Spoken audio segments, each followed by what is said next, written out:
সবাই বলে যত্নের ওপরে সব কিছু, সেটা মানুষই হোক বা গাছ, সেটা আজকে প্রমাণ হয়ে গেল। তো আসসালামু আলাইকুম, কেমন আছো তোমরা সবাই? তো আমি সকালবেলা আজকে উঠে গেছিলাম 6টা নাগাদ। তো অনেক দিন ধরে ইচ্ছা ছিল যে সকালবেলা উঠবো, উঠে একটু ফ্রি হ্যান্ড করবো, একটু হাঁটাহাঁটি করবো। তো আজকে সেটা মনে হলো, উঠেছি। উঠে একটু ছাদে গেছিলাম আজকে। তো গিয়ে এই আম গাছটা চোখে পড়লো, তো গাছ ভর্তি এখন আম হয়েছে। তো লোকের গাছ যদি হতো তো এতক্ষণে পেরে খাওয়া হয়ে যেত, নিজের গাছ বলে আর সেটা পারা হয় না, আর সেটা ইচ্ছাও করে না। তো এদিকে আমরা হাঁটাহাঁটি করছিলাম, ব্যায়াম করছিলাম। তো করে আজকে আমার এই ফুলের গাছটা চোখে পড়লো। তো দেখো 10 টাকা দিয়ে ফুলের গাছগুলি কেনা হয়েছিল, তার মধ্যে কত ফুল ভর্তি হয়ে গেছে। এটা আমি ভাবতে পারিনি যে এতটা হবে। তো এটা এত যত্ন করে, সেটা আমার কাকিমা আছে, উনি এত যত্ন করে, তো যত্নের ফলটা আজকে পেয়েছে উনি। তো সকালবেলা এটা টাইম টেবিল গাছ, সকালবেলারও হবে, তো সন্ধ্যাবেলার মধ্যে পড়ে যাবে, যদি থাকতো কতই না ভালো লাগতো। তো আমার ব্যায়াম করা হয়ে গেছে, তো হয়ে আমি নিচে চলে এসেছি। তো এদিকে আমি সকালবেলা চা রুটি সব কিছু করবো বসিয়ে দিয়েছি।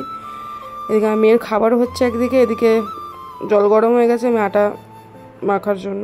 তো কে এরকম গরম জল আটা মাখো আমাকে অবশ্যই জানিও। তো এরকম করলে ভালোও হয় রুটিটা খেতে। সেদিকে আমার আটা মাখা হয়ে গেছে।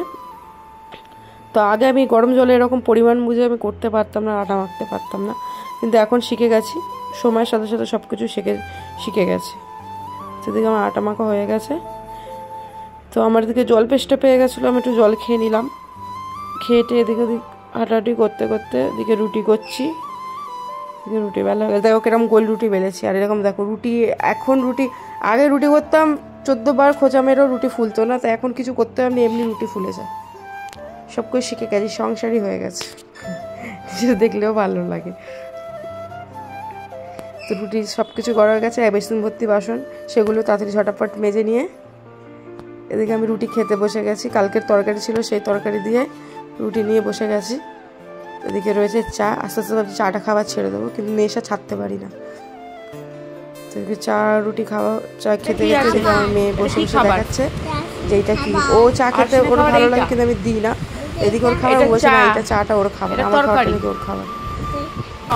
তো ওর ফোনটা দরকার, ও সবসময় ফোন ঘেটে ঘেটে এত বাজে নেশা হয়ে গেছে। বাচ্চাদের সত্যি ফোন দেওয়াটা উচিত না, দিয়ে ফেলেছি, কিছু করার নেই। তো আমি ওপরে ঘরে চলে এসেছি, আমার ঘরে চলে এসেছি ঘর ঝাড় দিতে। তো ঘর ঝাড়তে দিতে বাইরে দেখো এখন সবে 9টা বাজে, বাইরের মধ্যে কিরম চড়া রোদ পড়েছে। আস্তে আস্তে যা গরম পড়ছে, জানি না কদিন পরে কি হবে। তো আমি সিঁড়ি ঝাড় দিচ্ছিলাম। তো আমাদের ঘরে একটা পাখি আছে, সে প্রত্যেক দিনই আমাকে জিজ্ঞেস করে কে।